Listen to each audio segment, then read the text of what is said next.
1950. A university lecture hall in West Germany. The afternoon light slants through tall windows, casting long shadows across rows of young officer candidates. They sit with notebooks open, pens ready, faces earnest and unburdened by the weight of decisions not yet made. At the lectern stands General Friedrich Kohler, retired, 71 years old now, gray suit instead of uniform. The Knight's Cross he earned in another lifetime sits in a drawer at home. Unworn for a decade, he adjusts his reading glasses, looks at the assembled faces. So young, so certain that competence equals correctness, that skill guarantees right outcomes.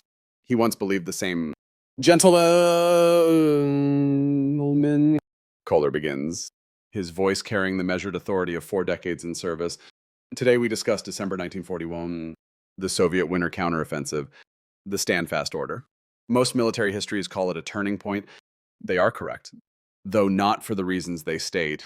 He pauses, lets the silence build. We're not here to study tactics, not to analyze operational maneuvers. We're here to examine what happens when expert military judgment confronts political will.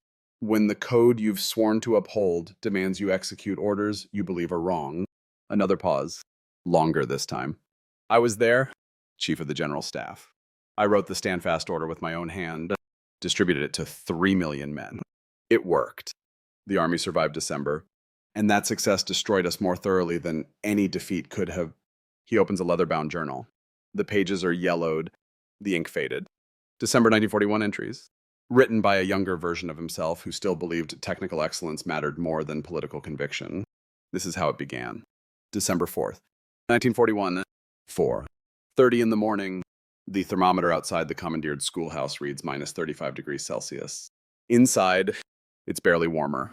General Heinrich Steiner stands before a map table, his fingers wrapped in wool strips because proper winter gloves ran out 3 weeks ago.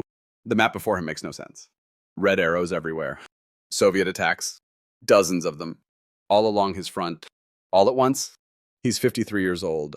Commander of 2nd Panzer Army. The same formation that raced across France in 1940, that drove deep into Soviet territory these past 5 months. 600 tanks in June. Fewer than 50 operational now. Not destroyed in combat. Just frozen. Useless sculptures of German engineering excellence rendered impotent by Russian winter. An adjutant enters, frost crusting his eyebrows despite the short walk from the communications room. Sir, Kaluga sector reports Soviet breakthrough. Division strength. Fresh troops in winter uniforms. Steiner traces the red arrow with his wrapped finger. Kaluga. Then Tula. Then Yelets. Every position his panzers fought to reach now under assault. Fresh troops. Winter uniforms. The Soviets weren't supposed to have reserves left. He'd written to his wife 2 weeks ago. Confident words. The war essentially over. Home by Christmas. The letter probably reached her yesterday. She's reading it now. Believing him. He believed himself when he wrote it. Outside, the eastern sky lightens to gray. Dawn coming. The attacks began in darkness. Coordinated timing across hundreds of kilometers. Steiner looks at his staff officers. Men he's commanded for 18 months. Good officers. They're looking back at him with the same question in their eyes. What do we do when the war we thought we'd won suddenly isn't over? 80 kilometers north, Field Marshal Wilhelm von Brenner receives the same reports in his Army Group Center headquarters. He's 61, old enough to remember when wars were fought according to established rules, young enough to see that era ending. Von Brenner comes from Prussian military aristocracy. His grandfather served under Moltke. His father commanded a corps in the First War. He absorbed the code with mother's milk. Duty. Honor. Honest counsel to superiors. That code is about to be tested in ways his grandfather never imagined. He picks up the telephone, calls Kohler at the Wolf's Lair in East Prussia. The connection crackles with static. War has degraded everything. Even communication. The situation is serious. Von Brenner doesn't waste words. Soviet attacks all along the front. Fresh troops. We estimate 15 to 20 new divisions. Our forces are exhausted. Temperatures dropping. I'm not certain we can hold. On the other end, 700 kilometers away. Kohler writes in his diary, the leather-bound journal where he records the war's progress with meticulous detail. December 5th entry. Enemy launched counterattacks, almost entire front. Troops exhausted. Barely holding ground. Crisis arrived sooner than thought possible. Crisis. The word appears for the first time since the invasion began in June. 5 months of triumph. Encirclement. Breakthrough. Advance. Now, suddenly, Crisis. Kohler is 57, chief of the general staff. He planned this campaign, calculated the ratios, predicted the timeline. By every metric that mattered, the Soviets should have been finished. 4 million casualties since June, thousands of tanks destroyed, thousands of aircraft lost, entire armies encircled and eliminated. The numbers said victory. The numbers were wrong. Understanding requires context. Steiner made his reputation on speed. Panzer doctrine. Strike deep. Move fast. Exploit breakthrough. Encircle enemy before they can react. It worked in Poland. Worked spectacularly in France. Worked initially in Russia. But speed requires fuel. Requires functioning engines. Requires roads not buried under snow. Requires supply lines not stretched across partisan-infested territory for hundreds of kilometers. By December, Steiner has none of these things. He stands at his map, remembering June. The border crossing, 3,000 tanks advancing like a steel tide, Soviet forces crumbling, pocket after pocket created, hundreds of thousands captured, Smolensk in July, Kiev in September. By October, Moscow visible on the horizon, 20 kilometers away. Close enough to see the Kremlin spires through binoculars on clear days. Victory seemingly inevitable. Then the rains came. October mud that stopped everything. Tanks sinking to their turrets. Trucks immobilized. Artillery pieces disappearing into the soup of Russian roads. The Rasputitsa. They call it the season of mud. November brought the freeze. The ground hardened. Movement became possible again. The final push toward Moscow resumed. Surely this time, but November's freeze was merely practice for December's cold. Steiner looks at the thermometer again. Minus 35? And dropping. Kohler's profession is systematic thinking. At the Wolf's Lair, he maintains elaborate charts tracking every division, every regiment, every battalion on the Eastern Front. He knows the paper strength and the actual strength. The gap between them grows daily. On paper, Army Group Center musters over 1 million men. In reality, combat effectiveness perhaps half that. The rest are sick, wounded, frostbitten, or simply too exhausted to fight. Kohler calculated logistics before the invasion. Food, ammunition, fuel, replacement parts. The calculations assumed quick victory. 6 weeks maximum. Capture Moscow before winter. Soviet Union collapses. War in the East won by autumn. The calculations assumed no serious resistance.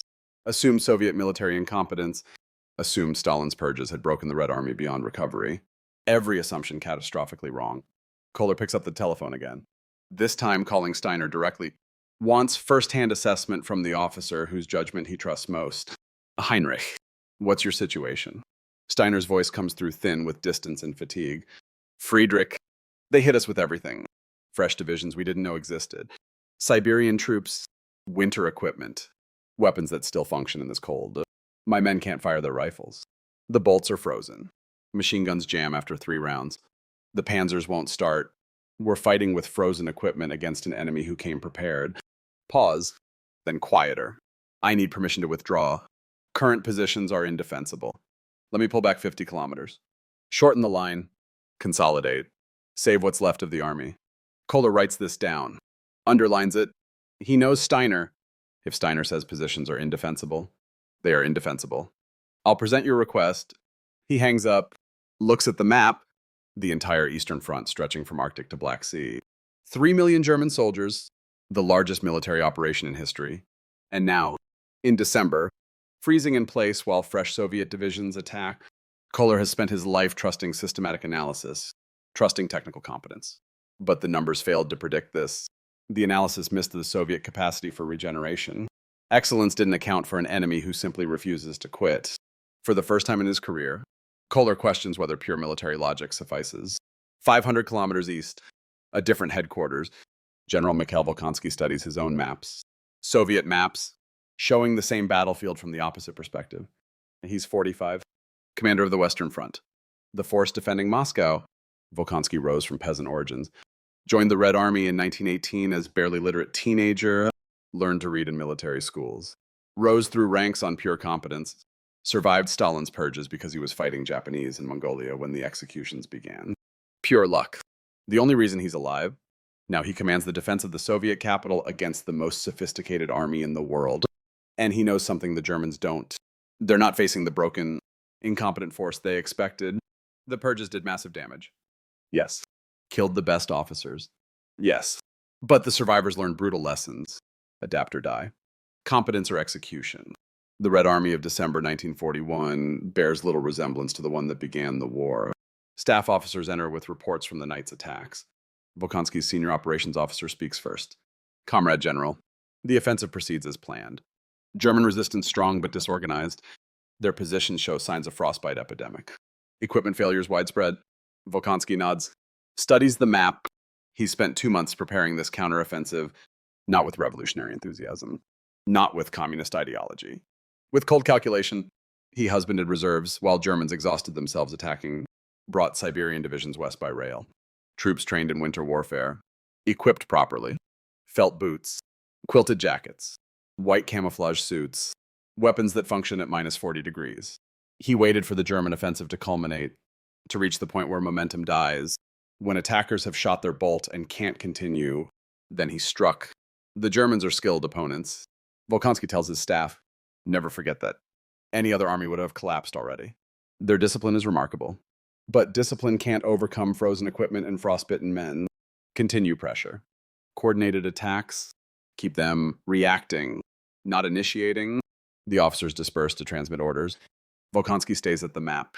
He respects his enemy. That's how capable soldiers operate. You don't underestimate competent opponents. You study them. Learn their patterns. Exploit their weaknesses. The German weakness isn't lack of skill. It's lack of preparation for the environment they're fighting in. They planned for quick victory. Didn't plan for winter war. Now they're paying the price. But Volkonsky also knows Soviet limitations. His armies can attack now, while Germans are frozen and exhausted. But Soviet logistics are stretched too. Ammunition limited, that's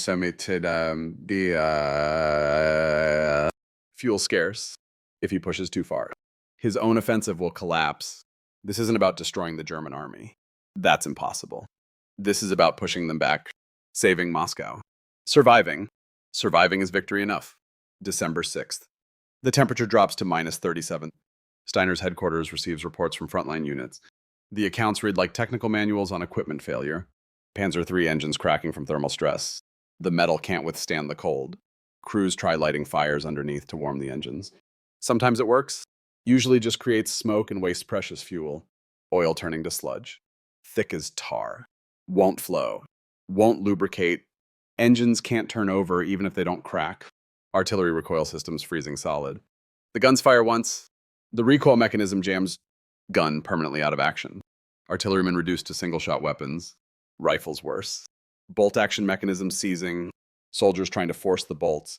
Metal on metal in extreme cold. The bolts won't move. Can't chamber rounds. Can't fire. Machine guns completely useless. Lubricating oil frozen. Moving parts welded together by ice. After 3 rounds, permanent jam.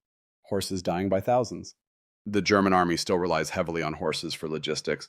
Hundreds of thousands of them. In this cold, they simply freeze standing. Fall dead in harness. Soldiers try to eat the meat immediately. But it freezes solid within minutes. Can't be cut. Can't be cooked. No fuel for fires anyway. Frostbite epidemic spreading faster than any disease. Men waking unable to move their fingers. Toes black inside boots. Ears frozen solid. Noses white and hard. The medical reports show numbers that stagger comprehension. December 5th. 15,000 frostbite cases. One day. 15,000 men permanently damaged or dead from cold alone. Not combat casualties. Weather casualties. Steiner reads these reports with the detachment learned over 30 years in service. But underneath, growing horror. This isn't war. This is nature eliminating human beings who had no business being here in December. He writes his request formally. Military precision. No emotion. Just facts. 2nd Panzer Army combat ineffective. 50% casualties from environmental factors. Equipment failure rate catastrophic. Current positions militarily indefensible. Request permission withdraw to prepared defensive line 50 kilometers west. This would consolidate forces, shorten supply lines, preserve combat capability for renewed operations spring 1942. He signs it, sends it up the chain of command. To von Brenner, who will forward to Kohler, who will present to the Chancellor. Officers following proper procedures. Honest assessment going to higher authority. the system working as designed. Steiner believes the request will be approved. The military logic is irrefutable. He's about to learn that military logic has competitors. The reports reach Kohler's desk by evening of December 6th. Not just from Steiner. From every Army Group commander on the Eastern Front, all saying the same thing. Troops exhausted, equipment failing, positions untenable, request permission to withdraw. Kohler reads them all, makes notes, calculates. If he authorizes withdrawal across the entire front, they'll shorten the line by 200 kilometers, reduce the number of divisions needed to hold, free up reserves, establish defensible winter positions. Standard military doctrine. Nothing radical, just sound judgment applied to operational reality. He walks to the map room, studies the Eastern Front displayed on the wall, the blue arrows showing German advances, deeper into Soviet territory than Napoleon ever reached, deeper than any European army in history, and now, maybe too deep, extended beyond sustainable limits. Kohler has the authority to authorize tactical withdrawals. That's what this is. Tactical, not strategic retreat, just local adjustments to improve defensive positions. But he knows this decision transcends tactics. He picks up the telephone, calls the Chancellor's office. Request meeting. Granted immediately. The Chancellor is 52 years old, former corporal in the First War. Political revolutionary, self-taught strategist. No formal military education. No staff training. No experience commanding anything larger than a regiment. And yet, he's made decisions that officers said were impossible, and been proven right. France 1940. Ardennes offensive. Every general said it wouldn't work. The Chancellor insisted. It worked spectacularly. Initial invasion of Soviet Union. Generals wanted to focus on Moscow. Chancellor insisted on Kiev encirclement first. The generals doubted. The encirclement netted 665,000 prisoners. So when the Chancellor makes strategic decisions based on intuition rather than staff analysis, he has track record to support his confidence. Kohler enters the office, carries the withdrawal requests, lays them on the desk. The situation is critical. Soviet counteroffensive gaining momentum. Our force is at the limit of endurance. Every Army Group commander requests permission for tactical withdrawal. Shorten the line. Consolidate. Prepare for spring operations. The Chancellor reads the requests slowly, then looks up. What happens if we withdraw? Kohler prepared for this question. We preserve the army, establish defensible positions, save equipment that would otherwise be abandoned, reduce casualties, position ourselves for a renewed offensive in spring. And what do we abandon? Territory, perhaps 200 kilometers. Ground we captured this autumn. The Chancellor shakes his head.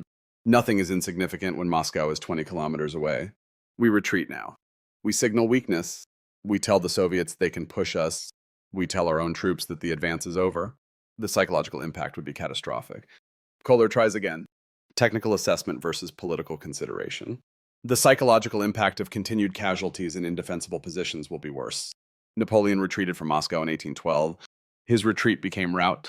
His army dissolved in the snow, the same cold. The Russian winter destroyed him not because he fought it, but because he ran from it. Napoleon's army wasn't the Wehrmacht. Our discipline is superior. Controlled withdrawal is possible. Possible, but is it necessary? Can our troops hold if ordered to stand? Kohler pauses. Honest answer. Unknown. Possibly. At enormous cost. The cost of holding may exceed the cost of withdrawal, or the cost of holding may be the price of eventual victory. We don't know. But I know this. Retreat is certain defeat of will. Standing fast has chance of success. The Chancellor stands, walks to his own map, studies it. I will not authorize retreat. The army will stand fast. Hold current positions. Any commander who authorizes withdrawal will be relieved of command. Is that clear? Perfectly clear. Kohler returns to his office. Opens his diary. December 6th entry. Request for withdrawal denied. Army ordered to stand fast. Technical military judgment overruled by strategic calculation. Cannot predict outcome. Can only execute orders. He picks up the telephone, begins making calls to von Brenner, to Steiner, to every Army Group commander. The stand-fast order is coming December 7th, minus 40 degrees. The cold has reached levels that defy description. Human bodies were not designed for this. German soldiers, wearing summer uniforms with perhaps a greatcoat, face temperatures that kill exposed skin in minutes. At Steiner's headquarters, a young lieutenant arrives from the front, walking wounded. He has frostbite on both hands. 3 fingers on his right hand will require amputation. but he walked 30 kilometers to deliver his report personally because radio communications have failed. The lieutenant stands before Steiner, tries to salute, can't raise his damaged hand properly, gives up. Sir, 3rd Battalion holding the Tula Road. We've lost 40 men in 2 days. Not from combat. From cold. They freeze in their foxholes overnight. We find them in the morning, still holding their rifles, still at their posts. Dead. Steiner listens, writes notes. Documentation of catastrophe. Ammunition. Adequate, but the weapons won't fire. Bolts frozen. Machine guns jammed. We're fighting with grenades and entrenching tools when the Soviets attack. Rations. Frozen solid. The bread breaks teeth. The canned meat is solid ice. We can't light fires. No wood. Everything combustible already burned. Morale? The lieutenant pauses. Thinks, gives honest answer. Sir, the men will hold because they're German soldiers and that's what we do. But they don't understand why we're holding positions that have no military value. Why we're dying for frozen ground we'll probably abandon in spring anyway. Steiner dismisses the lieutenant, sends him to the medical station for treatment. Knows the young officer will lose those fingers, will wear the scars of this decision for the rest of his life. Then Steiner receives the telephone call from von Brenner. Heinrich, the withdrawal request is denied. The Chancellor has ordered all forces to stand fast, hold current positions. No retreat authorized. I'm sorry. Steiner says nothing for a long moment. Then, Wilhelm, those positions are indefensible. I know. I argued that point. It didn't matter. The decision is made. Then we'll hold them until we can't. And men will die who didn't have to, for ground that has no value. That's correct. But those are our orders. Execute them as skillfully as we can. That's all we can do. The line goes dead. Steiner looks at his staff, officers who trust his judgment, who followed him across France, across Russia, who believe competence matters more than politics. Now he has to tell them that competence doesn't matter. Orders matter, even impossible orders. Gentlemen, we've received our instructions. We stand fast. No withdrawal. Hold all current positions. Begin preparations for sustained defensive operations in current locations. His staff exchanges glances. Nobody speaks. Nobody questions. They know how this works. But Steiner sees it in their eyes. The thing that breaks his heart, they trusted that the system valued sound judgment, that honest military assessment would guide decisions, that excellence mattered. They're learning it doesn't. The Prussian tradition, the code that valued truth over comfort, honest counsel over pleasing superiors, is dying in this frozen Russian winter. Not dying because of Soviet attacks. Dying because skilled officers are executing orders they know are wrong and calling it duty. Steiner dismisses his staff, sits alone at his desk, writes in his personal journal, not the official war diary. His private thoughts, December 7th, ordered to hold indefensible positions. Will execute orders skillfully despite disagreement. This is what we do. But I wonder if technical excellence in service of wrong decisions makes one complicit in those decisions. Wonder if I should resign rather than execute this order. But our culture says stay, mitigate damage from inside. That's what I'll do. Hope it's the right choice. Fear it isn't. He closes the journal, returns to the map, begins planning how to hold the unholdable. Because that's what officers do when politics overrides military judgment. They salute and execute, and the precedent being set this frozen December will echo through every subsequent disaster until the Reich itself falls in ruins. But that's 3.5 years away. Right now, in December 1941, General Heinrich Steiner just knows his men are going to freeze to death following orders that make no military sense. And he's going to help them do it. Skillfully, the temperature drops to minus 42 degrees. The standfast order is about to be formalized, and the army that conquered Europe is about to learn that technical competence serves any master, even the wrong one. December 5th, 1941. The Wolf's Lair, East Prussia. 10 days have passed since the Soviet counteroffensive began. 10 days of continuous combat in temperatures that hover between minus 35 and minus 45 degrees. 10 days of casualty reports that read like chronicles of a medieval plague. The withdrawal requests haven't stopped. They've multiplied. Now every corps commander, every division commander, every officer with authority to assess tactical reality is requesting the same thing. Permission to pull back, consolidate, shorten the lines, save what remains. The expert military judgment is unanimous. The current situation is unsustainable. Kohler has compiled the request into a formal briefing document 30 pages. Charts showing casualty rates, equipment losses, supply line failures, frostbite statistics. Every metric screaming the same message: withdrawal is militarily necessary. He carries this document into the conference room where the Chancellor waits with von Brenner and Steiner, both field commanders summoned from the front, both looking older than they did a month ago. The Eastern Front ages men faster than time alone can measure. The Chancellor sits at the head of the table. He hasn't slept properly in a week. The pressure shows in his face, but his eyes remain sharp, focused. He's made impossible decisions before. This is one more. Kohler lays out the briefing, facts without emotion. Casualties since December 5th, 85,000. Projected through February, 350,000. Equipment losses, catastrophic. Tank availability down 70%. Artillery down 50%. Transport down 60%. Frostbite cases exceeding combat wounded 3-1. He pauses, lets the numbers sink in. Current positions stretch across 1,100 kilometers of front. We lack sufficient forces to hold that distance against sustained pressure. Soviet attacks coordinated, well-equipped for winter operations. Our forces are neither, von Brenner adds his assessment, measured tone, 40 years of service in his voice. The Prussian military tradition values two things above all: honest counsel to superiors, and mission-type orders that allow commanders flexibility to achieve objectives through their own judgment. I'm providing honest counsel now. Tactical withdrawal to prepared positions would preserve the army, allow us to fight effectively come spring. Current dispositions guarantee continued bleeding without strategic gain. Steiner speaks last, more direct. The panzer commander's way: my army is dying. Not fighting and dying. Just dying. Freezing in place. We're losing a regiment's worth of combat power every day to the weather. Not the enemy. The weather. Let me pull back 50 kilometers. Give my men shelter. Regroup. We'll be more effective in better positions than we are freezing in these. The Chancellor listens, doesn't interrupt. When all three finish, he's silent for a long moment. Then he stands, walks to the map, studies it with the intensity he brings to everything. I understand your assessments. I respect the judgment behind them. But you're looking at this as a military problem? It's not only military. It's psychological, political, existential. He turns to face them.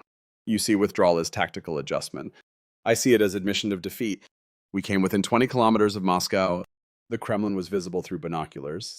We retreat now. We tell the world we failed. We tell our soldiers the advance is over. We tell the Soviets they can push us. Kohler opens his mouth. The Chancellor raises a hand. Let me finish. Napoleon retreated from Moscow in 1812. Same ground, same winter. His retreat became chaos. Discipline collapsed. His grand army dissolved, not because the Russians destroyed it, because retreat in extreme conditions becomes rout. Men abandon equipment to move faster. Units fragment. Order breaks down. Our discipline is superior to Napoleon's. Von Brenner says quietly, perhaps, but why test that assumption when we have an alternative? What alternative? Steiner asks. We can't attack. We can barely defend. We can hold. German soldiers have held impossible positions before. Verdun, the Somme, Ypres, held not because positions were defensible by military logic, held because German discipline doesn't break. The Chancellor returns to the table, sits, looks at each man in turn. I'm asking a simple question. Can your troops hold current positions if ordered to stand fast? Not comfortably. Not without casualties. Just hold. Yes or no? Kohler answers first. Unknown. Possibly at extreme cost? Von Brenner. Holding is possible, but the cost may exceed the benefit. Steiner hesitates, then gives the honest answer his code demands. My men will hold because they're German soldiers and that's what we do. Whether they should hold is a different question. The Chancellor nods. Then we have our answer. Holding is possible. Therefore we hold, not because it's comfortable, not because it's cheap, because retreat is certain defeat and holding has a chance. A chance of what? Kohler asks carefully. The Soviets aren't going to stop attacking. A chance that their offensive exhausts itself. That their supply lines stretch as far as ours. That winter affects them too. A chance that we survive December and can plan for spring. Retreat guarantees we're reacting to their initiative. Standing fast maintains our positions. Our dignity, our will. The room falls silent. These are intelligent men. They understand the Chancellor's logic has internal consistency. The question is whether that logic matches reality. Steiner tries once more. The cost in men will be staggering. The cost of losing is more staggering. We're not just fighting for territory. We're fighting to prove that will can overcome circumstances, that German determination can defeat Russian winter. That's the real battle. If we retreat, we admit that battle is lost. Von Brenner's voice carries the weight of 4 decades. This is not how the Prussian staff system works. Military judgment should guide. The Prussian staff system lost the First War. The Chancellor interrupts.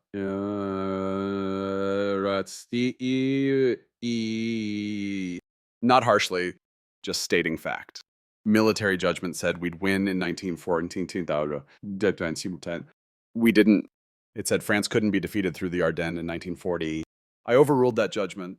We won in 6 weeks. It said the Soviet Union would collapse in 2 months. That judgment was wrong. He pauses. Softer now. I'm not dismissing your expertise. I'm saying military expertise is one factor among many. Politics matter. Psychology matters. Will matters. And my judgment is that standing fast serves those factors better than retreating does. Another silence. Longer this time. Kohler feels the moment crystallizing. The culture that valued truth over comfort, honest assessment over pleasing superiors, is being subordinated to strategic calculation, not through malice, through different evaluation of what matters. The Chancellor believes will overcome circumstances. The officers believe circumstances constrain will. Both positions have internal logic, but only one man makes the decision. Gentlemen, the Chancellor says, the order will be formalized tomorrow. No retreat, no withdrawal. Stand fast. Hold all current positions regardless of circumstances. Any commander who authorizes retreat will be relieved of command. That's final. He stands. The meeting is over. As they file out, Kohler catches von Brenner's eye. The old field marshal's face shows nothing, but Kohler knows that look. It's the look of a soldier who just received orders he knows are questionable and has to execute them anyway, because that's what soldiers do. They salute and execute, even when they know better. December 16th, Kohler's office. The order must be written. Formal, clear, unmistakable. Distributed to every unit on the Eastern Front, from Arctic Circle to Black Sea. 3 million men receiving the same instruction. Stand fast. Kohler sits at his desk with blank paper before him. His hand holds the pen, but he doesn't write immediately. This is the moment, the point where sound judgment becomes complicity in questionable decision. He can write this order clearly, making it as implementable as possible. Or he can resign in protest, refuse to participate in what he believes is doubtful. The code says stay. Mitigate damage from inside. Resigning abandons the soldiers who will have to execute this. Better to help them do it as skillfully as possible. But the code also says speak truth to power. He spoke truth. It was rejected. Now he's being asked to implement decision he argued against. Is that duty, or is it complicity? Kohler doesn't know. He's 57 years old. 40 years in service. This is the first time he genuinely doesn't know the right answer. So he does what he's always done, the thing he was trained to do. He writes the order. Operational order, no. 39. From High Command of the Army. To all Eastern Front formations. Subject. Defensive operations. Winter 1941-40. The current defensive line will be held. No withdrawals are authorized without explicit permission from this headquarters. All positions currently occupied will be defended to the last man. Commanders at all levels are responsible for holding their assigned sectors. Any commander who authorizes retreat without permission will be immediately relieved of command and subject to court-martial. The Führer has complete confidence in the German soldiers' ability to hold against any attack. This confidence is justified by our troops' proven discipline and courage. Winter conditions affect the enemy as much as ourselves. By standing fast, we maintain our positions and our honor. By spring, we will resume the offensive. Signed, General Friedrich Kohler, Chief of General Staff. He reads it twice. Clearly crafted, clear instructions, implementable despite the circumstances. He signs it. His signature commits 3 million men to freezing in place. Then he opens his diary. Private thoughts, not for official record. December 16th. Wrote stand fast order, despite believing it strategically questionable. Duty required me to make it implementable. But in making it implementable, I legitimized it. My skill now serves decision I opposed. Is this integrity or is this something else? Cannot answer. Can only execute. He closes the diary, sends the order to communications. Within hours, it will reach every headquarters, every command post. Every frozen foxhole on the Eastern Front, the order that will save the army in December and destroy it by 1945. But Kohler doesn't know that yet. He only knows he just used his technical skill to serve a decision he thinks is questionable. The precedent is set. The order reaches Steiner's headquarters at 1800 hours. Full dark. Temperature minus 43 degrees. Steiner reads it with his staff. Nobody speaks immediately. They're all thinking the same thing. We argued against this. We lost. Now we execute. Steiner's operations officer finally breaks the silence. How do we implement this? Sir, we're stretched across 200 kilometers. Don't have the forces to hold if Soviets concentrate against us. Sound question. Deserves sound answer. We hold the key positions. Create strong points. Mobile reserve to counterattack penetrations. Make the Soviets pay for every meter. Discipline and determination compensate for lack of numbers. Even as he says it, Steiner knows it's theory. Reality will be German soldiers freezing in exposed positions while Soviet winter-equipped troops attack with weapons that actually fire. But theory is all he has now. Issue the order to all subordinate commands. Exact text, no interpretation. Make clear this comes from highest level. Not my decision. I'm implementing it as skillfully as possible. The staff disperses. Steiner sits alone. He thinks about the soldier with frostbitten hands who walked 30 kilometers to report his battalion's situation. Thinks about the men freezing in foxholes. About the lieutenant who'll lose 3 fingers because of conditions nobody prepared for. Those men are going to die following this order. Not because the order makes military sense, because politics trumped military judgment and soldiers are executing what politics demands. Steiner picks up his personal journal. Writes, December 16th. Receive standfast order. Will execute skillfully despite disagreement. This is what we do. Men will die. I will help them die skillfully. This is duty. Hope it's right. Fear it isn't. He closes the journal, returns to the operational maps. Doing his duty. Serving catastrophe with skill. December 18th. Von Brenner's headquarters. The Soviet offensive hasn't slackened. If anything, it's intensified. Volkonsky is maintaining pressure. Probing for weak points. Pushing wherever German forces show signs of cracking. Von Brenner studies the tactical maps. Red arrows everywhere. His forces holding but bending. Casualties mounting. Exactly as predicted. His chief of staff enters. Sir. Ninth Army reports Soviet breakthrough at Rzhev. Regimental strength. Request permission to withdraw to secondary positions. Von Brenner reads the report. Militarily. The request makes perfect sense. Secondary positions are better prepared. Easier to defend. Would save lives. But the order says no withdrawal without explicit permission. The order is absolute. Denied. Ninth Army will counterattack. Restore the line. No withdrawal. The chief of staff hesitates. Sir. The counterattack will cost significant casualties. The secondary positions. I know what the secondary positions offer. I also know what the order requires. Denied. No withdrawal. The chief of staff leaves. Von Brenner sits alone with the decision. He's 61 years old. Fought in the First War. Commanded corps. Armies. Army groups. 40 years guided by a code that valued sound judgment. Honest counsel. And protecting the men under his command. Now he's ordering men to die attacking when withdrawing would save them. Because the order demands it. Because soldiers execute orders even when those orders kill unnecessarily. The telephone rings. Kohler. Wilhelm. I'm calling to inform you the Chancellor has decided to make a change in Army Group Center Command. Von Brenner already knows. Has known since the standfast order was issued. Officers who question orders don't survive in this new system. Effective when? Tomorrow. Health reasons. Officially, you'll be credited with bringing the Army Group to Moscow's gates. Retirement with honor. Health reasons. The fiction everyone maintains. Better than admitting political leadership no longer tolerates military judgment. I understand. Who replaces me? Von Klug. He has assured the Chancellor he will execute all orders without question. Without question. That's the new qualification. Not competence. Not experience. Not judgment. Unquestioning obedience. Von Brenner feels 40 years of tradition dying in this moment. The culture that valued truth, that rewarded honest counsel, that trusted officers to use judgment in executing mission-type orders, dying because political will demand certainty, and judgment offers only probabilities. I'll prepare the change of command. He hangs up, opens his personal papers, begins drafting the farewell order to his troops. Not bitter. That wouldn't be right. Just dignified acknowledgement of service ending. But he writes one letter. Private to Kohler. Hand delivery only. Friedrich, we executed the stand-fast order skillfully despite our doubts. It worked in the immediate sense. The line held, but in executing orders we believed questionable. We gave those orders credibility our reputations provided. If we had resigned in protest, the order would have had less legitimacy. Our competence served decisions we opposed. Future historians will note we stayed. We executed. We made it work. They may not understand that our skill enabled the very policies we argued against. This troubles me more than losing my command. We were complicit through our competence. Remember this.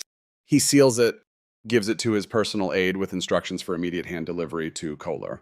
Then he sits at his desk, looks at the maps one last time. Army Group Center. Closest approach to Moscow. 20 kilometers within artillery range of the Kremlin. They came so close. And now it ends not in battle, but in relief of command for asking if there might be a better way. The tradition doesn't go out with glory. It goes out with a polite fiction about health reasons. Christmas Day, 1941. The temperature has stabilized at minus 42 degrees. The front has stabilized into grinding attrition. Soviet attacks continue. German forces hold at catastrophic cost. Steiner receives the telephone call on Christmas morning. No warning, just notification. General Steiner, you are hereby relieved of command of 2nd Panzer Army, effective immediately. You will report to Berlin for reassignment. General Schmidt will assume command. He has been briefed on your current dispositions. Steiner doesn't ask why. He knows why he requested withdrawal, argued for it, continued to argue even after the order was given, executed it skillfully. Yes, but made his disagreement known. That's no longer acceptable. I understand. I'll brief General Schmidt immediately. That won't be necessary. He's already en route to your headquarters. You're to depart within 6 hours. Relieved without even the courtesy of briefing his replacement, the message is clear. Disagreement isn't just discouraged, it's punished. Quickly, publicly, Steiner hangs up, looks around his headquarters. The schoolhouse that's been command post for 6 months. Maps covering the walls, charts showing dispositions. Supply status. Casualty reports, 2nd Panzer Army. His command, the formation that raced across France in 1940, that drove deep into Soviet Union in 1941, that came within sight of Moscow, now being given to an officer whose primary qualification is he won't question orders. Steiner's aide enters. Young captain. Good officer. Sir, I heard. I'm sorry. Don't be. I knew this was coming. Probably knew it the moment I wrote the first withdrawal request. You did your duty. Sir. Gave honest military assessment. Yes. And learned that honest assessment is no longer valued when it contradicts political will. Remember that, Captain, in the new system, questioning orders equals disloyalty. Judgment equals insubordination. Competence matters only if it serves unquestioning obedience. The aide says nothing. What is there to say? Steiner begins gathering his personal items. Not much. Field commanders travel light. Papers. Maps. Personal journal. Photographs of his wife and children. The children's photographs make him pause. He hasn't seen them in 18 months. Wrote them letters explaining he was fighting for their future. Believed it when he wrote it. Now he's not sure what he was fighting for. Just knows he did it skillfully. Executed orders he thought were wrong because that's what soldiers do. And that execution enabled catastrophe. General Schmidt arrives within 4 hours. Younger, eager, committed. Steiner briefs him thoroughly. Current disposition. Soviet pressure points. Supply status. Casualty projections. The key thing, Steiner says, is flexibility. The Soviets will probe, find weak points. You'll need to adjust, reinforce, sometimes give ground to save forces for counterattack. Schmidt looks uncomfortable. Sir, I've been instructed that no ground is to be given. Stand fast means stand fast, even when standing costs more than adjusting. Those are my orders. Sir, Steiner nods. Understands. Schmidt isn't incompetent. Schmidt is obedient. That's the qualification now. Then I wish you luck. General, the men are good. They'll hold as long as humans can hold. Just remember they're humans, not machines. I'll remember. Sir. But Steiner doubts he will. Schmidt will remember his orders, follow them precisely. Execute without question, and men will die who didn't have to. Steiner leaves the headquarters. The staff assembles to see him off. They salute. He returns the salute, gets in the staff car, drives west through the frozen landscape, past columns of frostbite casualties heading to the rear, past fresh troops heading forward to replace the frozen dead. past the long lines of frozen horses lining the roads. This is what standfast looks like on the ground.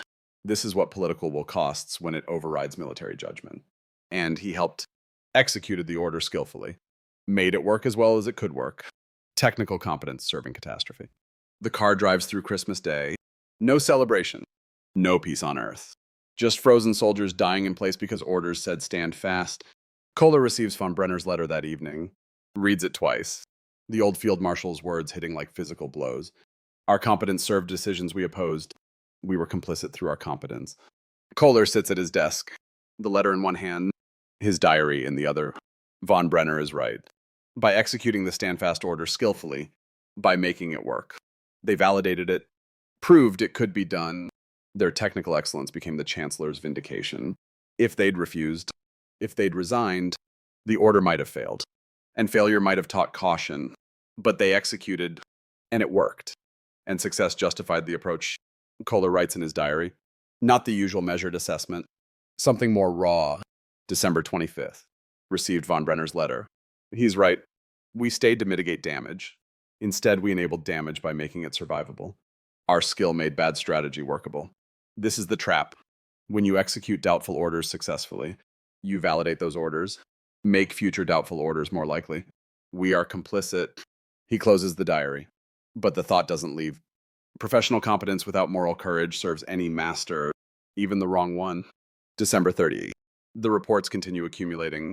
Casualties, equipment losses, unit strengths degrading daily, but the line holds. The Soviets are pushing. The Germans are bending, but the line holds. In narrow military terms, the standfast order is working. The front hasn't collapsed. No rout, no repetition of Napoleon's disaster. The Chancellor was right. German discipline can hold impossible positions. But Kohler understands something the Chancellor doesn't care about. Holding impossible positions costs more than losing them quickly. The slow bleeding exhausts armies more thoroughly than catastrophic defeat, because catastrophic defeat ends. Slow bleeding continues. December casualties will exceed 100,000. January will be worse. February worse still. They're winning by not losing, surviving by not collapsing, holding by not retreating. But survival isn't victory. And holding isn't advancing. The telephone rings. Intelligence report. Japanese have attacked American naval base at Pearl Harbor. United States entering the war. Kohler processes this. Germany now fighting Soviet Union in the east. Britain in the west. Soon America joining Britain. Three-front war. The nightmare scenario every German staff officer was trained to avoid, and the standfast order guaranteed it. By holding at Moscow, by not retreating, they've demonstrated the war will continue. The quick victory is impossible. The long war is inevitable. In trying to avoid defeat, they've guaranteed they can't win. Kohler doesn't write this in his official reports. Writes it only in his diary. December 30th. Standfast order holding line. Preventing collapse. But preventing collapse isn't achieving victory. We've traded quick defeat for slow exhaustion. Held Moscow but lost strategic initiative. The math is simple. We're fighting world. World has more men, more resources, more time. We have discipline and determination. Not enough. He closes the diary, returns to the casualty reports. Understanding no longer guides decisions. That's the new reality. Excellence exists to serve political will, not to shape it. The Prussian tradition is dead. Died in December 1941.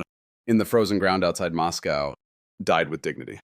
Following orders, but dead nonetheless. January 15th. 942. The Soviet offensive is slowing. Not stopping. Slowing. Soviet logistics are stretched. Winter affects them too. Their advance is outrunning supply lines. Volkonsky recognizes this. Capable soldier understanding operational limitations. He wanted to push to Smolensk. Can't. Supply won't support it. Time to consolidate. His assessment reaches Kohler through intelligence channels. German intercepts of Soviet communications. Volkonsky to his staff. We've pushed them back 50 to 200 kilometers depending on sector. Achieved operational objectives. Saved Moscow. Degraded German combat power. But we can't achieve decisive victory.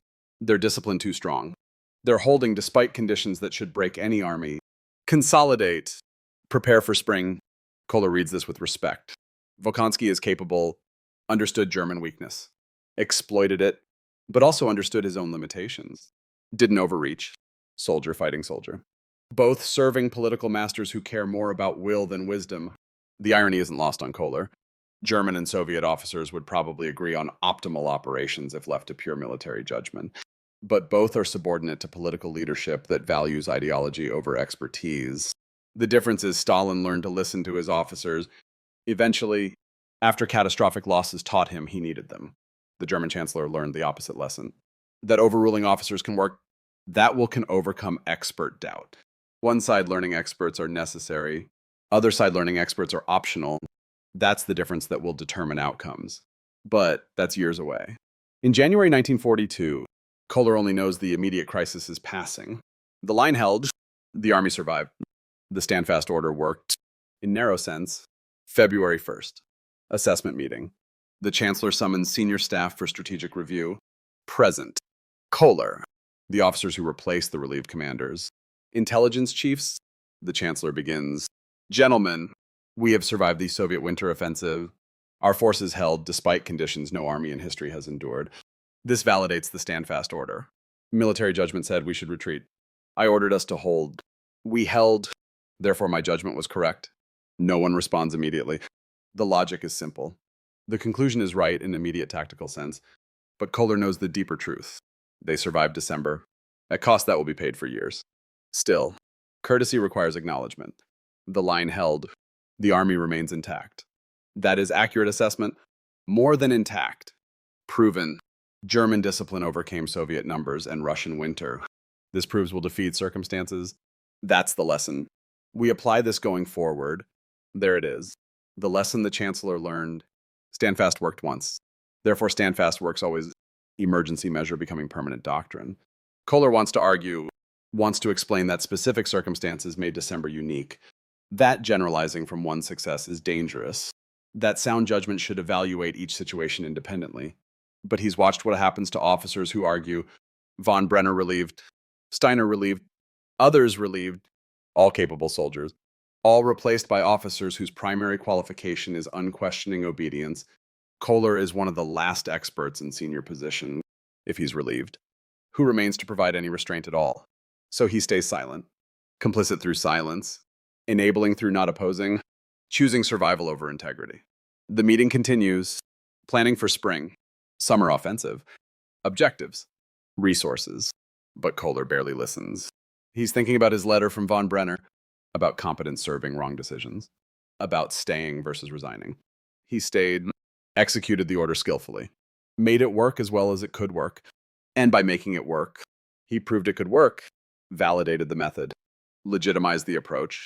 His skill became the chancellor's vindication. That's the trap. When you execute doubtful orders successfully, you validate those orders, make future doubtful orders more likely. If they'd failed, the chancellor might have learned caution, but they succeeded, so he learned confidence, excellence teaching the wrong lessons. Kohler leaves the meeting, returns to his office, opens his diary. February 1st. Standfast order declared success. Will become permanent doctrine. My execution of order I doubted has validated approach I opposed. This is outcome of staying versus resigning. Stayed to mitigate damage, instead enabled damage by making bad orders work. Von Brenner was right. Our competence serves catastrophe. We are complicit. He closes the diary, looks at the calendar. February 1942. War started June 1941. 8 months ago, they invaded Soviet Union expecting quick victory. Now they're frozen in Russia, fighting Britain in the West. Soon fighting America too. The quick victory is impossible. The long war is inevitable. The mathematics are simple. They're outnumbered, out-resourced, out-timed. Analysis says they'll lose eventually. Not quickly, but inevitably.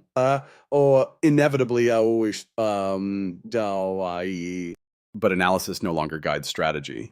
Political will does, and political will believes determination overcomes mathematics. Kohler knows how this ends. Knows it with certainty. Knows they'll fight brilliantly. Discipline will hold. Soldiers will perform magnificently. And they'll lose anyway, because will doesn't overcome mathematics indefinitely. But he can't say this. Can't argue this. Can't even write it in official reports. Can only execute skillfully, competently, serving catastrophe with skill.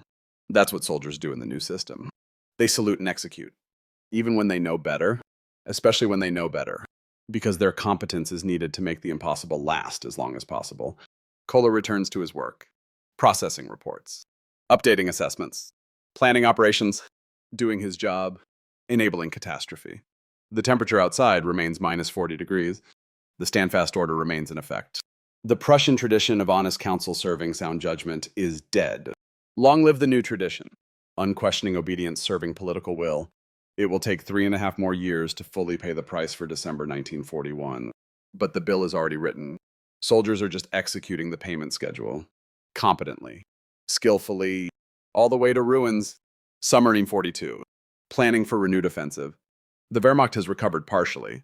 Not fully, never fully after December, but enough to contemplate offensive operations. The strategic debate focuses on objectives. Kohler and the staff recommend limited operations. Secure southern flank. Capture Caucasus oil fields.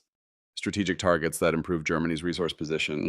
The Chancellor wants Stalingrad, not for military value, for symbolic significance, city bearing Stalin's name. Psychological victory. Political trophy? Assessment is clear. Stalingrad is a diversion from the primary objective. Caucasus oil matters.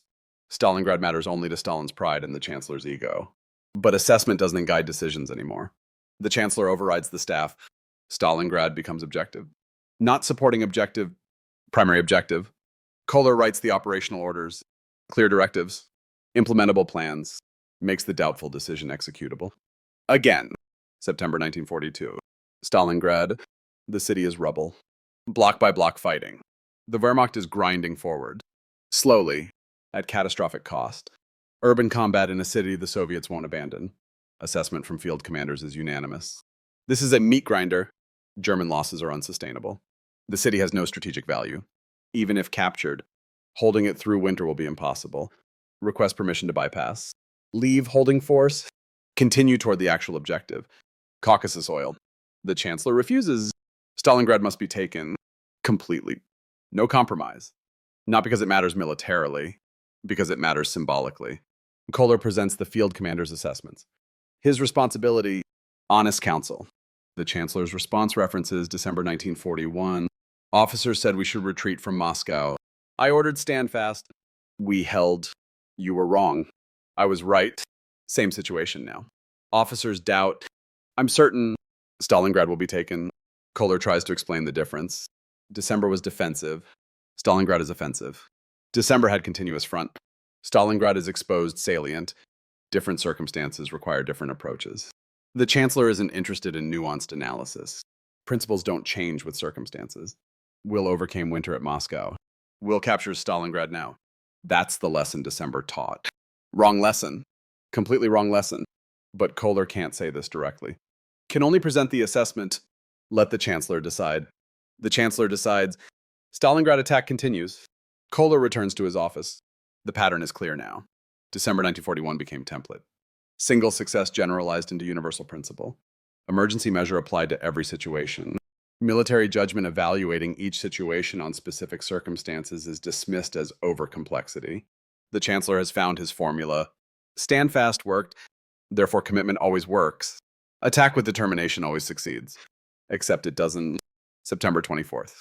The confrontation, the relationship between Kohler and the Chancellor has been deteriorating for months. The accumulated disagreements, the assessments contradicting political certainty, the pattern of being overruled. Today it breaks. Kohler presents the latest assessment from Stalingrad. Soviet forces massing north and south of the city. Classic envelopment position.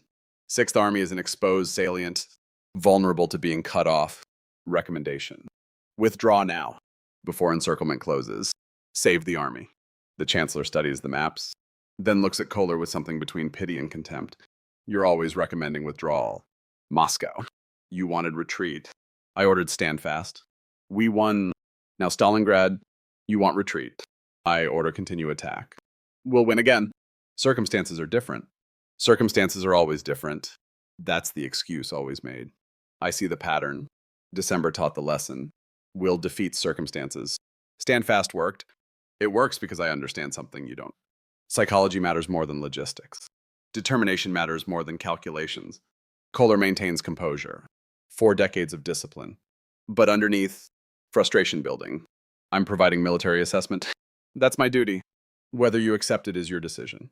But history will judge whether I provided honest counsel or just told you what you wanted to hear. Wrong thing to say. The Chancellor's face darkens. History will judge results, not intentions. December 1941. I got results. You got doubts? I'll take my results over your doubts every time. Sir, I respectfully disagree with the Stalingrad strategy, but I'll execute your orders. That's always been the case. No, you'll execute with constant opposition. Constant doubt. Constant undermining. I need staff who believe in victory, not those who calculate defeat. Silence. Then the Chancellor speaks quietly, dangerously quiet. General Kohler, you are hereby relieved as Chief of the General Staff, effective immediately. I thank you for your service. You may retire with honor, but your services are no longer required. Kohler stands. Salutes. I understand. Sir, do you understand that your judgment, your careful calculations, your systematic analysis, all of it missed the essential truth? That what matters more than numbers. That determination overcomes odds. That Germany wins because Germans don't quit. I understand you believe that. Sir, I don't believe it. I know it. December proved it. You'll see. When Stalingrad falls, you'll see. When we win this war, you'll see your doubt was the problem, not the solution. Kohler salutes again, leaves the office, 40 years of military service ending in dismissal for providing honest assessment. He walks through the Wolf's Lair headquarters, past staff officers who avert their eyes. They know. Everyone knows. Question the Chancellor's judgment. Lose your position. The message is clear. Assessment is welcome only when it agrees with political will. Otherwise, it's defeatism, disloyalty, grounds for dismissal. Kohler reaches his quarters, packs his belongings, the leather diary, 40 years of service condensed into one bag. He writes final entry as Chief of Staff. September 24th, 942. Relieved for opposing Stalingrad strategy. Expected this. The pattern established December 1941 reaches logical conclusion. Judgment subordinated completely to political will. I stayed thinking I could provide restraining influence. Instead, I provided competence that made bad strategy executable. Would have been more honorable to resign December 1941, but I stayed. Executed. Enabled. History will judge whether that was right. He closes the diary, leaves the headquarters. Within 4 months, 6th Army will be encircled at Stalingrad, ordered to stand fast, to hold despite being surrounded. December 1941, logic applied to completely different circumstances. 91,000 Germans will march into Soviet captivity. February about 1943. The catastrophe Kohler predicted. That assessment foresaw. That honest counsel warned against. But assessment doesn't guide strategy anymore. Political will does, and political will believes. December 1941 proved. Stand fast always works. July 1943. Kursk. Steiner was recalled in February. Not as field commander. As Inspector General of Panzer Forces. Desk job. Safe job. Job that keeps expertise available without giving it decision authority. He's watching preparations for Operation Citadel. The Kursk offensive, largest armor engagement in history. Assessment is concerning. Soviets know the attack is coming, have prepared defenses in depth, multiple fortified lines, minefields, artillery concentrations, tank reserves. Attacking into prepared defenses violates basic armor doctrine. Panzers excel at exploitation. Maneuver. Breakthrough into open terrain. Not frontal assault against fortified positions. Steiner recommends alternative. Mobile defense. Let Soviets attack. Counterattack their penetrations. Use armor for what it's designed for. Maneuver. Not battering ram. The recommendation reaches the Chancellor. His response is predictable. General Steiner, in December 1941, you recommended retreat from Moscow. I ordered stand fast. The army held. I was right. You were wrong. Now you recommend defensive operations at Kursk. I order offensive. I'll be right again. Steiner tries to explain. December was defensive posture. Kursk is offensive. Different operations require different approaches. December's stand fast doesn't apply to offensive operations. The Chancellor isn't interested in distinctions. The principle is universal. Determination overcomes obstacles. Will defeats circumstances. Attack with sufficient determination succeeds. That's what December taught. Steiner sees the pattern clearly now. December 1941 became template.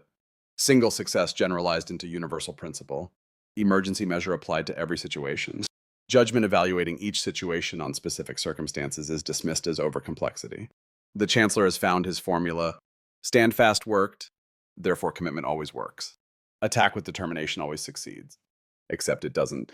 Kursk offensive launches July 5th. Within a week, it's clear the attack is failing. Soviet defense is too strong. German loss is catastrophic. Assessment, halt offensive. Withdraw to starting position. Preserve armor for defensive operations. The Chancellor orders continue attack. More determination. More will. Success is just ahead. The attack continues. The losses mount. German armored strength, carefully rebuilt after December 1941, is being shattered against prepared defenses. Finally, after 2 weeks, the offensive is called off. Not because the Chancellor accepts judgment, because even he can see it's not working. But the order isn't withdraw.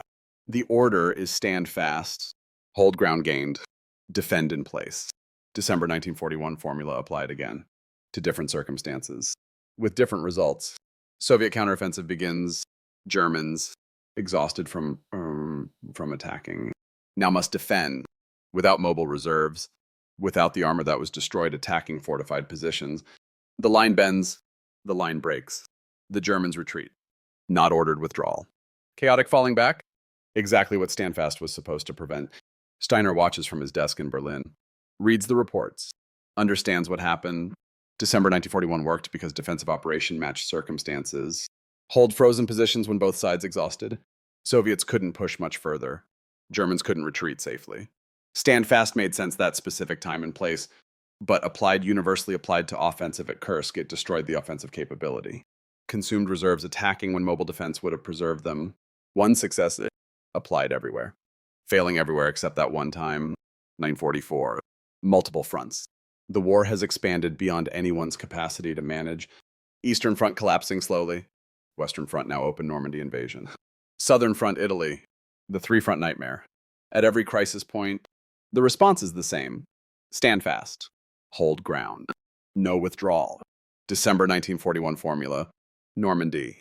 Panzer divisions held inland, not positioned to counterattack beaches. Why? Stand fast orders. Hold assigned positions. Don't maneuver. When invasion comes, panzers can't reach beaches quickly. By the time they're released for counterattack, allies are established. Assessment. Mobile defense would have worked better. Keep panzers mobile. Concentrated, ready to counterattack wherever invasion hits. Rejected. Stand fast means stay in position. Don't maneuver. Defense is about holding ground, not about mobility. December 1941 formula applied to completely different circumstance. Result. Normandy succeeds. Allies establish beachhead. Western Front becomes active theater.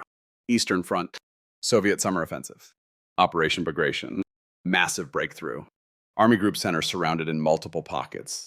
Assessment. Withdraw while still possible. Save the armies. Order. Stand fast. Hold the pockets. Relief will come. Relief doesn't come. The pockets are destroyed. Army Group Center ceases to exist as effective fighting force. 28 divisions eliminated. 400,000 casualties. December 1941 formula applied again. To offensive situation. With encircled forces, results catastrophic. But the formula persists because it worked once. In specific circumstances, in December 1941, that one success justifies infinite repetitions. Even when each repetition fails. April 1945. The bunker, Berlin is burning. Soviet armies closing from east. Western allies closing from west. The Reich is weeks from complete collapse.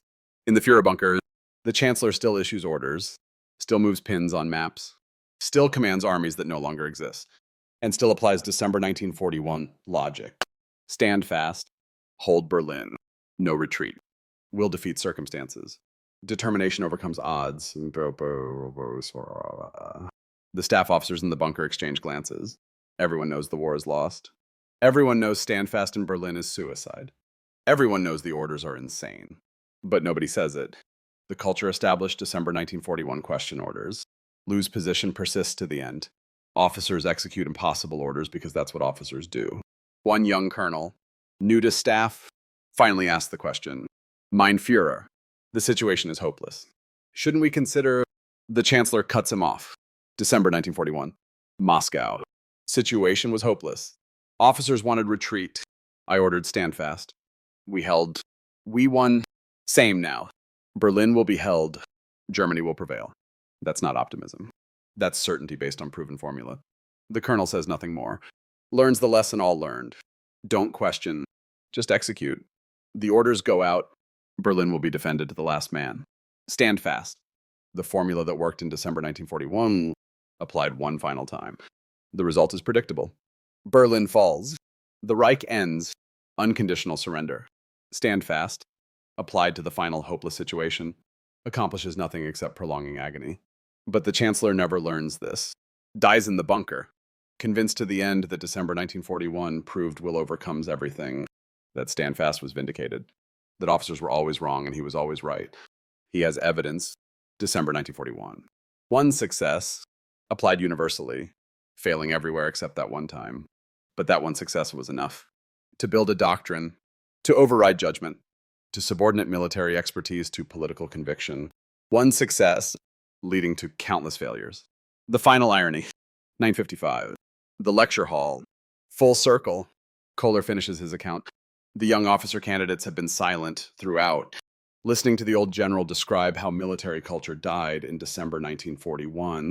One student raises his hand, speaks carefully. Sir, you're saying the stand fast order was wrong. Kohler considers the question. 40 years of training in his answer. No, I'm saying the stand fast order was right for December 1941. Specifically, uniquely, given those precise circumstances, exhausted armies, frozen positions, both sides at operational limits. In that context, standing fast prevented collapse while not costing more than withdrawal would have. He pauses, lets them absorb this. But that success created a template. Emergency measure became universal doctrine. Specific solution became general principle. What worked once was applied everywhere. Different circumstances. Same formula. And the formula failed. Repeatedly, because because circumstances weren't the same. Another student, then why did it continue? If it kept failing, because the one success validated the approach, December 1941 proved stand fast could work. Therefore, it must work always. Sound judgment says evaluate each situation independently. Political conviction says apply proven formula universally. Which one guided strategy? You know the answer? A different student. Sir, you stayed in service. Executed orders you disagreed with. Should you have resigned instead? The question Kohler has asked himself for 13 years. The dilemma, if I resigned, someone more obedient replaces me. Less restraint on bad decisions. If I stay, I execute bad decisions skillfully. Make them work as well as they can work. By making them work, I validate them. Prove they're executable. Enable future bad decisions. Silence in the hall. Von Brenner understood this. Wrote me in December 1941. Said our competence was enabling policies we opposed. He was right. We stayed, we executed, we made stand fast work, and in working, it justified itself. Our skill became complicity. One student, older than the others, speaks, Sir, what should we learn from this? Kohler looks at him directly.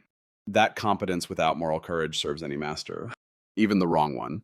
That executing orders skillfully isn't the same as executing right orders. That staying to provide restraining influence can become enabling catastrophe. He picks up his old diary, holds it up. December 1941. I wrote this, we'll execute orders despite disagreement. That's what we do. I believed it, followed it, and it led to complicity and disaster. He sets down the diary. The lesson isn't that soldiers should disobey orders. The lesson is that judgment matters, should guide strategy. When judgment is consistently overruled by political conviction, catastrophe follows, not immediately. Eventually, December 1941 worked. Stalingrad failed. Kursk failed. Normandy failed. Berlin failed. Same formula. One success, countless failures. Another pause. Your generation will face this dilemma. Orders you doubt, strategies you oppose. The code says execute. But at what point does execution become complicity? I don't have the answer. I made my choice. Stayed. Executed. Enabled. You'll make yours. The lecture ends. Students file out quietly. Thinking. Kohler remains at the lectern. Looking at faces not yet marked by impossible choices. Not yet scarred by serving catastrophe with competence. He envies them and pities them because they'll face the same dilemma. In different form, Different circumstances, but same essential choice. Serve skillfully even when orders are wrong, or resign in protest even when that abandons the soldiers who must execute. Kohler chose service. It led to complicity. But would resignation have prevented anything, or just removed restraining influence? He still doesn't know. 1960. International Military History Conference. 5 years after the lecture, Kohler is 76 now. Still writing, still analyzing, still trying to understand what happened and whether anything could have been different. The conference brings together military historians from multiple countries, including Soviet Union. Cold War politics make this rare, but military skill transcends politics. Sometimes, Kohler finds himself at coffee with a Soviet officer, Marshal Mikhail Volkonsky, now 64, gray uniform with medals, hero of the Soviet Union, multiple orders of Lenin. They recognize each other from intelligence files and post-war studies. Never met during the war, but each knows the other's decisions. They sit, conversation through interpreter. Soldiers discussing matters of their profession. Marshal Volkonsky, I've studied your December 1941 offensive. Skillfully executed, you husbanded reserves while we exhausted ourselves. Waited for the culminating point, then struck. Classic operational art. Volkonsky nods. General Kohler, I studied your standfast order. Remarkable discipline. Any other army would have collapsed. German discipline held impossible positions.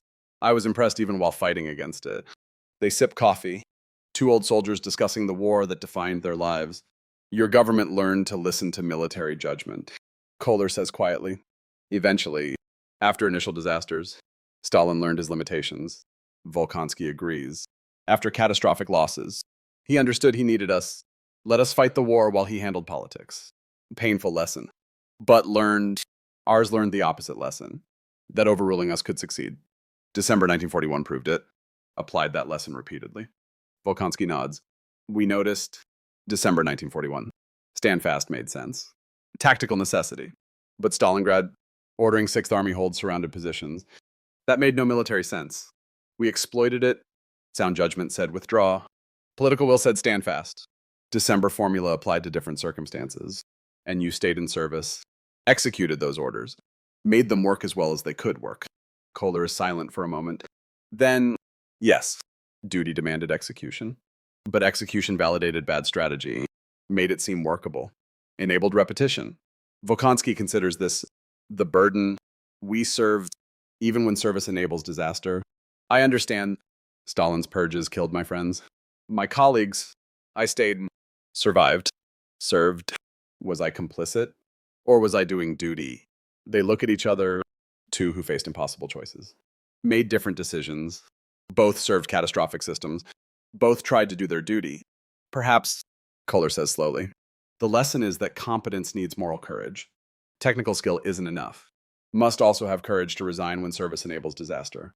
Perhaps, Volkonsky replies, or perhaps resignation simply removes restraining influence, allows worse outcomes. No clear answer. They sit in silence, coffee growing cold. Finally, Volkonsky speaks, I respect you. General Kohler, you did your duty as you understood it. We were enemies, but both soldiers of our profession. That matters. Kohler nods. Marshal Volkonsky, the same. You fought well. Skillfully, we lost. You won. But as soldiers, mutual respect, they shake hands. Former enemies, both carrying weight of decisions made under impossible circumstances, both wondering if different choices would have mattered, neither knowing the answer. The handshake lingers a moment. Then they part. Two old soldiers, two different nations, two different outcomes. But the same question haunting both. When does duty become complicity? When does competence enable catastrophe? When does staying to help become staying to harm? Neither knows. Perhaps no one can know. Perhaps that's the real legacy of December 1941. Not the battles, not the casualties, not the strategic consequences. The legacy is this question. The question that haunts every soldier who serves under questionable leadership. The question that has no answer. Only choices and consequences, and the weight of both carried until the end. Kohler walks away from the conference, 76 years old, 40 years of service behind him. The question still ahead. The temperature outside is mild. Spring evening in Europe. Not like December 1941. Not minus 40 degrees. Not frozen soldiers dying in place. Just comfortable retirement. For a soldier who served catastrophe with skill, the question remains, should he have been less skillful and more courageous? Should he have executed less ably and resigned more bravely? Should he have been a worse soldier and a better man? He doesn't know, can never know, can only live with the choices made. The orders executed, the catastrophe-enabled soldier, service, consequence. The lights of the conference hall fade behind him. The old general walks into the evening, carrying December 1941, carrying the question, carrying the weight until the end.